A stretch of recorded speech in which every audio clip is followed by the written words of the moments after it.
A little bit about Hylant. I actually was with AGIS. We realized we were 5 offices in 3 states, and we realized that in order to be effective post-healthcare reform, 5 offices in 3 states wasn't big enough. And I'm going to pause with that because if you're doing business with an insurance agent that is your golfing buddy or the brother-in-law of one of your executives, and they do it part-time, or they do it as a retirement career, or they're a sole practitioner, or they're a property and casualty agent who happens to write your group benefits business, now may be the time for you to reconsider that relationship. It has gotten so complicated that with my 60 employees and with my full-time compliance staff, we didn't feel like we were big enough to deal with it. With that, let me talk a little bit about the marketplace and the way it looked, right? Because one of the challenges with this is that you're going to go into the market to potentially offer coverage, or you're in the market already offering coverage, and it is changing wildly. And so what's worked before may not work in the future. So historically, what this looked like prior to the Accountable Care Act, Affordable Care Act. I call it accountable, and I shouldn't because it hasn't changed much to become affordable, so that's a Freudian slip on my part. There were group health plans. You're all familiar with them. Your employer offered it to you, or you as the employer offered it. There was Medicaid for those that were below a certain income level, and in some states that may look a little bit different, so there may be kids programs as part of that, CHIPRA programs, etc., but it all sort of falls under Medicaid. And then there were individual health plans. In the new world, it's a little bit different. So, and that's what those used to look like. Small group plans were broken into 50 and large group 50. Lots of mandates by state, right? So you had to offer preventative coverage, or you may have in Florida, we have an autism mandate. There's a chiropractic mandate. A lot of those tend to be not outcome-based in terms of care, but lobbying-based in terms of who's got the best lobbying in the state. And a lot of times they come from consumer demand. So if you hook all of the mandates, in Florida there are about 60 mandates. If you hook them all together, they don't paint a pretty picture because they're not cohesive. It's one-offs that put the plans together. That did not go away. There is a perception that because of the federal oversight that the state control went away, and that's not accurate. So those mandates are still in play. In the New World environment, we're going to overlay new benefit mandates at the federal level. There are new rating formulas. Each state had its own rating formulas. That has been superimposed by the new act. And that in and of itself is worthy of a 1-hour-long discussion. I have attended at the carriers 2-3 hour-long discussions about how that changes everything they've historically done. So that in and of itself is a big deal. There are new taxes imposed, embedded into the fully insured health plans, and that's the overwhelming majority of what's offered out there, particularly in your industry. There are new carrier products coming out. There's a lot of self-funded products where you take on a portion of your liability. Maybe you reinsure above a level, and they're coming out to avoid some of those taxes that are embedded in the fully insured plans. My word of advice on that is that if you are getting into something and they are calling it partially self-funded, or your risk is minimized, make sure that you understand, if you write down nothing else, write this down, what your maximum liability is. What is my maximum exposure? You want reserves included, and you want your maximum exposure in terms of whatever risk corridor they assign. If you do not know that, don't buy it. Because the taxes you save is a couple of percent. The risk corridor is 25%.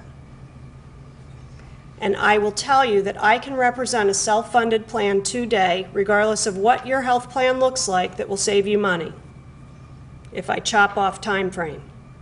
If I look at a 12-month run, I can represent it that it will save you money. If I look at a 10-year run, you'll probably be at break even minus taxes. That's what you should plan for, is break even minus taxes. Your claims don't go away in fully insured or in self-funded. Medicaid is changing depending on what state you're in and whether or not they've increased the Medicaid eligibility. And even if they haven't, whether or not they will in the future, because without doing it, it creates gaps. I realize it creates extreme budgetary concerns at the state level, but it does create gaps with the new law. Individual, if you've been offering your employees individual coverage as an opportunity for them to enroll in something, it is changing wildly. And that's because it's guarantee issue, so they're not allowed to medically underwrite it anymore. It's come one, come all. Where before, you actually had to be healthy to get on a plan. Now, it doesn't matter. You can literally wait until your 8th month of pregnancy and sign up for a plan, depending on the time frame of your delivery, and get coverage. And there's no pre-existing condition limits anymore, so I can't prohibit that pregnancy from being paid for. So you can imagine what those two things do to premium, right? We're going to see rate increases in the individual market. So for those people that have been responsible all along, bought coverage, got in when they were healthy, you're going to see huge rate increases in that market. So if that's been an avenue for you, for some of your employees, you may hear some beefing about that.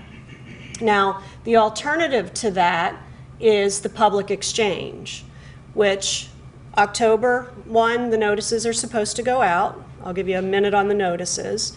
We think the notices are subject to change based on the fact that they delayed the pay or play, and the notice was based around the idea that you had to pay or play and you had to indicate to your employees what you were doing. Well, now that that's gone away, the notice is a little bit obsolete.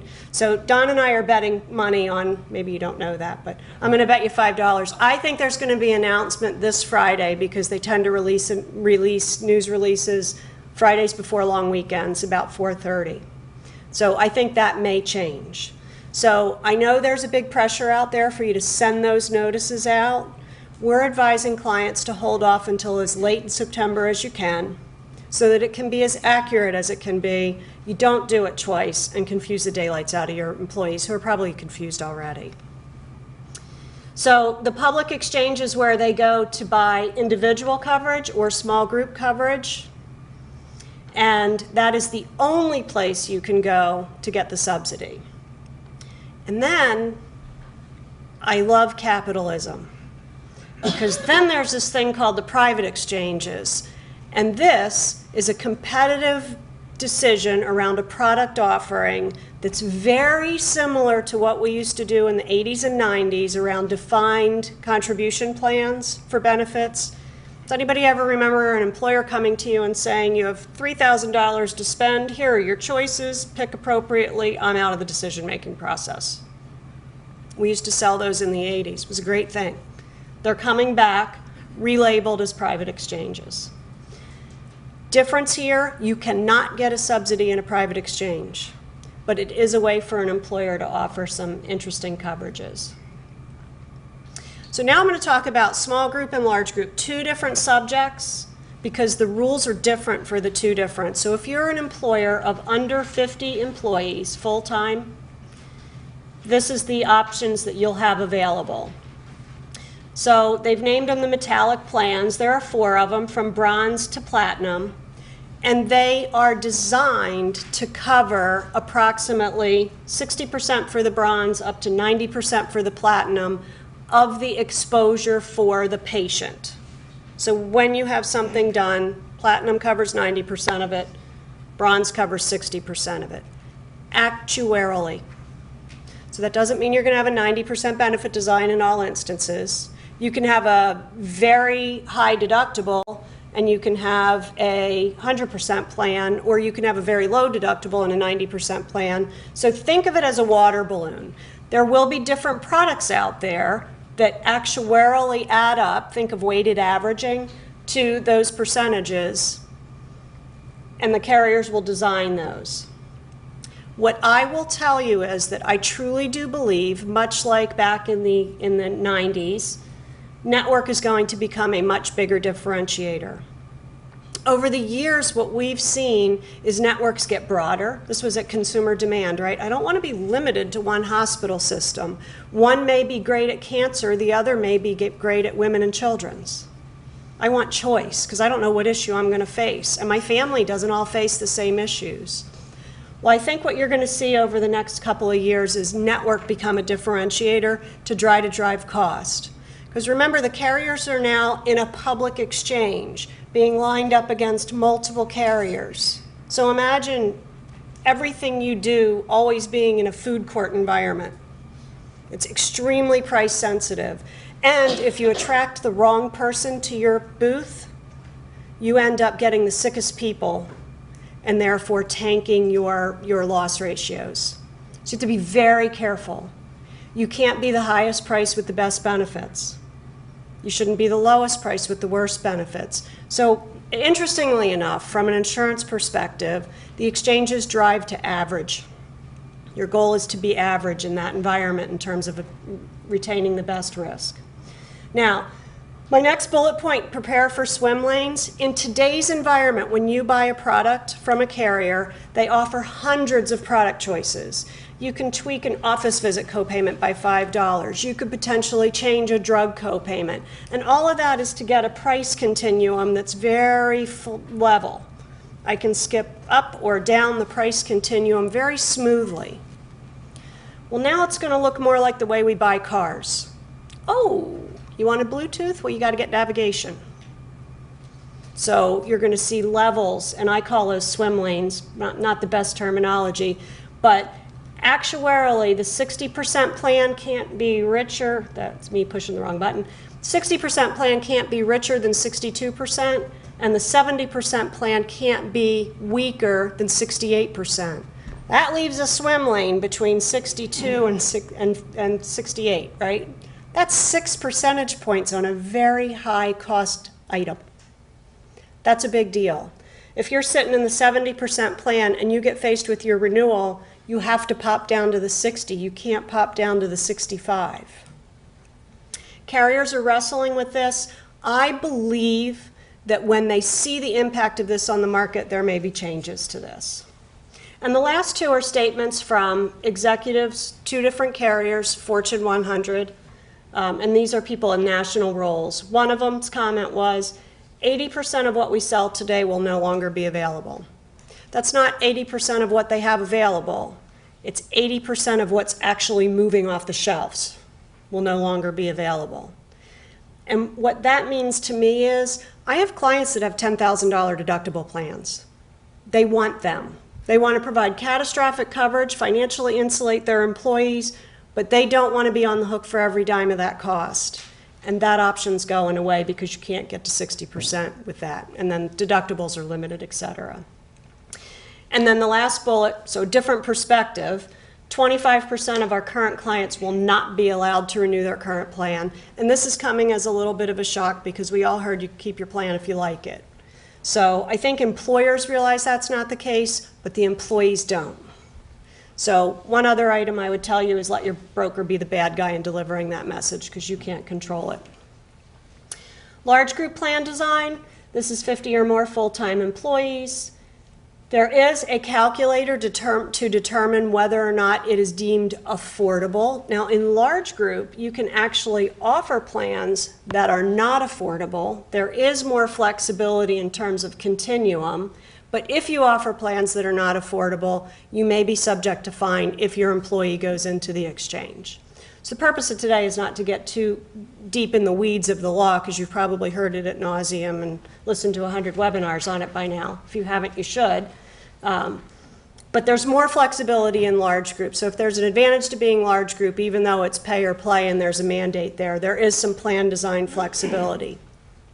I do have a considerable number of employers across our book of business that are measuring, particularly in your industry, whether or not they should offer coverage. And then if they do offer coverage, there's a separate calculation that we are doing for them of, do you offer it affordably? Or do you offer a plan that doesn't meet the minimum standard? Because that is what the employees can afford. And by the way, it's what they want.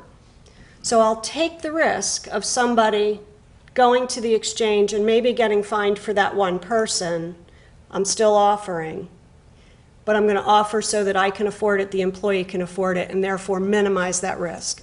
really interesting calculation along that line. Now, I think Florida may be a little bit different than Georgia, but you're not far behind in terms of the types of deductible plans that are out there in the marketplace.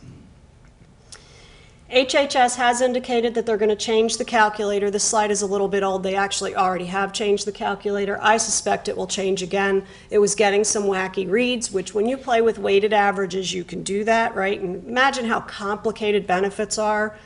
What's the value of an MRI versus a CAT scan versus a hospitalization, et cetera. So I suspect that will continue to change.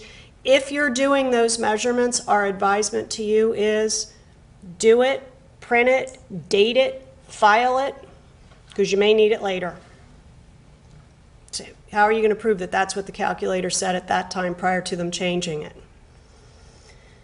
And the carriers uniformly have not committed to advising agents or clients as to whether the plans meet the actuarial value limits, which is really interesting. Now, I will tell you that in the past couple of weeks, we have seen carriers coming out and saying that they will issue statements on plan designs that they sell as to whether they meet it or not, so you don't have to do it. So good question to ask up front. And from the small group perspective, some of the carrier thought processes that are going on is that the final regulations with regard to plan designs were released pretty late. I can tell you that the entire state of Florida, all of the Blue Cross plans, Blue Cross is the only carrier that offers in every single county in the marketplace, at least in a managed care basis. They got their approval for product literally Monday. So that, to be able to offer product in October for January, you're typically doing that well in advance. If you imagine all the downstream things that have to happen. You have to code a system for a claim to be paid right. You have to create a document for an employee to hand out. You have to create a contract for you to sign. You have to make sure that the rating is actually plugged into the quoting system. It's extremely complicated. The only reason I tell you that is if you're going through bumps along the way with your broker and it's a reasonable agency and they do a good job and you know they've done a good job or they're capable of doing it, the bumps along the way just simply may not be avoidable because of these massive changes. Same for the carrier. Don't jump to the conclusion that if you switch, you're going to fix that.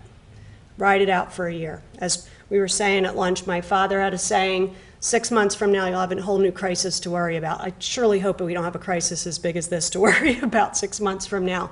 But those bumps along the way with your carrier or your agent, ride it out. You may not solve the problem by moving. Clients in the distribution channel are not prepared for the impact of the rating. If you're not talking to your agents about what's happening to your plan for next year, you should be, because it will have budgetary impact and they should be able to give you some ideas right now. Individual market is hit harder, and that last one, they are all attempting to protect the risk pool. That is a good thing if you're with them. It's a good thing if you have a 401k plan, because in this country, the healthcare sector, a lot of that is with the major carriers in the marketplace. We don't want them to tank. I know you don't want to pay high premiums, but it all comes around, right? That's the system we live in. So their protecting of their risk pool is a good thing, regardless of what you hear in the press. The other piece of that is when I go in, because eventually we're all going to need it, right? The alternative to needing healthcare is death. So clients always ask me, what can we do to get our premiums to not go up? We can live less, right? We can die sooner, we can not get hips, we can not live the lives we live today. So part of the reason that healthcare costs are going up is good news for us as humans. So I want them there to pay my claims, so I want them to protect their risk pool as well. The exchange marketplace, it's really pretty simple. It's textbook, Webster's definition of an exchange. It's a place to shop. Consider it a mall for health insurance. I don't know why anyone would want to go to a mall for health insurance, but that seems to be the way the world is going. I would tell you that the responsibility of the individual has gone up in this environment because a lot of what employers used to do for them is no longer done for them. They have to engage, they have to understand their current environment, be able to report it through the exchange. I get stuck at engage because a lot won't engage. They have to understand their current environment. They have to report it through the exchange. They have to make a purchasing decision. And the purchasing decision here is among multiple carriers in the best case scenario, which makes it even more complex. There is built into the system a navigator that can help them do that. It's not a licensed agent. So when you ask your agent to help your employees navigate through the exchange, they can't do it. Don't think they're telling you something that's not true because they're not getting paid on it. As agents, we're not allowed to help with the exchange yet. There's a navigator that can do that. We can help you at the employer group level, but not at the individual level. That's a game changer. I've given you what the acronyms mean because there's lots of acronyms in the law. And just the individual is the American Health Benefits Exchange, and the SHOP is the Small Employer Health Options Program. And some of the components of SHOP have been delayed, so I'm not going to talk too much about that as well.